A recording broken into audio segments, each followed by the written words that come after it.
Clip number 6، اس میں انشاءاللہ آپ سورہ بقرہ کی آیت نمبر 10 سے 12 کی تلاوت، ترجمہ اور تفسیر صراط الجنان سنیں گے۔ بسم اللہ الرحمن الرحیم۔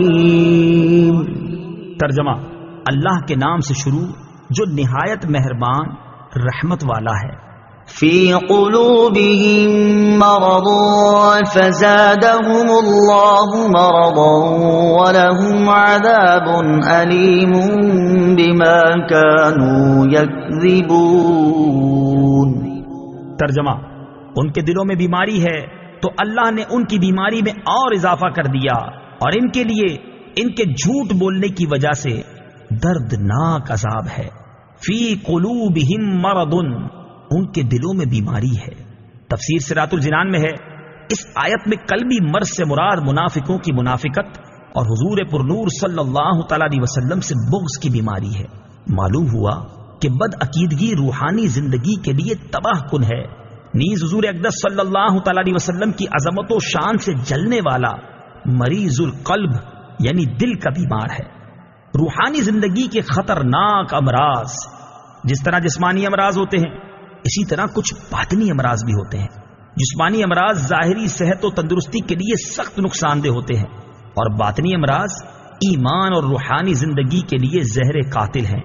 ان باطنی امراض میں سب سے بدتر تو عقیدے کی خرابی کا مرض ہے، اور اس کے علاوہ تکبر، حسد، کینہ اور ریاکاری وغیرہ بھی انتہائی برے مرض ہیں۔ ہر مسلمان کو چاہیے کہ باطنی امراض سے متعلق معلومات حاصل کر کے ان سے نجات حاصل کرنے کی کوشش کرے، اور اس کے لیے بطور خاص امام غزالی علیہ رحمت اللہ الوالی کی مشہور کتاب احیاء العلوم کی 3 جلد کا مطالعہ بہت مفید ہے۔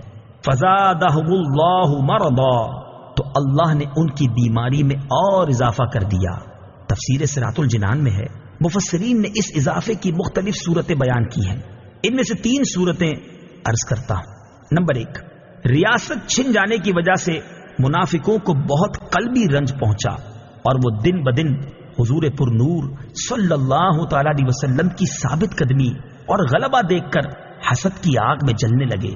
تو جتنا نبی اکرم صلی اللہ تعالی علیہ وسلم کا غلبہ ہوتا گیا اور آپ صلی اللہ تعالی علیہ وسلم لوگوں میں مقبول ہوتے گئے، اتنا ہی اللہ تعالی نے منافقوں کے رنج و غم میں اضافہ کر دیا۔ نمبر 2، منافقوں کے دل کفر، بد عقیدگی اور نبی کریم صلی اللہ تعالی علیہ وسلم سے عداوت و دشمنی سے بھرے ہوئے تھے۔ اللہ تعالیٰ نے ان کی ان چیزوں میں اس طرح اضافہ کر دیا کہ ان کے دلوں پر مہر لگا دی تاکہ کوئی واعظ و نصیحت ان پر اثر انداز نہ ہو سکے۔ نمبر 3، جیسے جیسے شرعی احکام اور نزول وحی میں اضافہ ہوا اور مسلمانوں کی مدد و نصرت بڑھتی گئی، ویسے ویسے ان کا کفر بڑھتا گیا، بلکہ ان کا حال تو یہ تھا کہ کلمہ شہادت پڑھنا ان پر بہت دشوار تھا، اور اوپر سے عبادات میں اضافہ ہو گیا اور جرموں کی سزائیں بھی نازل ہو گئیں، جس کی وجہ سے یہ لوگ بہت بے چین ہو گئے۔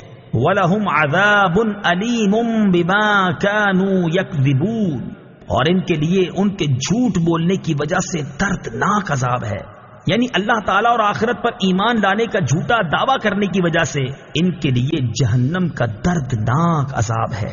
وَإِذَا قِيلَ لَهُمْ لَا تُفْسِدُوا فِي الْأَرْضِ قَالُوا إِنَّمَا نَحْنُ مُصْلِحُونَ أَلَا إِنَّهُمْ هُمُ الْمُفْسِدُونَ وَلَكِنْ لَا يَشْعُرُونَ۔ ترجمہ: اور جب ان سے کہا جائے کہ زمین میں فساد نہ کرو تو کہتے ہیں ہم تو صرف اصلاح کرنے والے ہیں۔ سن لو، بے شک یہی لوگ فساد پھیلانے والے ہیں، مگر انہیں اس کا شعور نہیں۔ لا تفسدوا فی الارض، زمین میں فساد نہ پھیلاؤ۔ تفسیر صراط الجنان میں ہے، اس آیت اور اس کے بعد والی آیت میں ارشاد فرمایا کہ جب ایمان والوں کی طرف سے ان منافقوں کو کہا جائے کہ باطن میں کفر رکھ کر اور صحیح ایمان لانے میں پسو پیش کر کے زمین میں فساد نہ کرو، تو وہ کہتے ہیں کہ تم ہمیں اس طرح نہ کہو، کیونکہ ہمارا مقصد تو صرف اصلاح کرنا ہے۔ اے ایمان والو، تم جان لو کہ اپنی اسی روش پر قائم رہنے کی وجہ سے یہی لوگ فساد پھیلانے والے ہیں، مگر انہیں اس بات کا شعور نہیں کیونکہ ان میں وہ حس باقی نہیں رہی جس سے یہ اپنی اس خرابی کو پہچان سکیں۔ منافقوں کے طرز عمل سے یہ بھی واضح ہوا کہ عام فسادیوں سے بڑے فسادی وہ ہیں جو فساد پھیلائیں اور اسے اصلاح کا نام دیں۔ ہمارے معاشرے میں ایسے لوگوں کی کمی نہیں جو اصلاح کے نام پر فساد پھیلاتے ہیں اور بدترین کاموں کو اچھے ناموں سے تعبیر کرتے ہیں۔ آزادی کے نام پر بے حیائی، فن کے نام پر حرام افعال، انسانیت کے نام پر اسلام کو مٹانا اور تہذیب و تمدن کا نام لے کر اسلام پر اعتراض کرنا، توحید کا نام لے کر شان رسالت کا انکار کرنا، قرآن کا نام لے کر حدیث کا انکار کرنا وغیرہ سب فساد کی صورتیں ہیں۔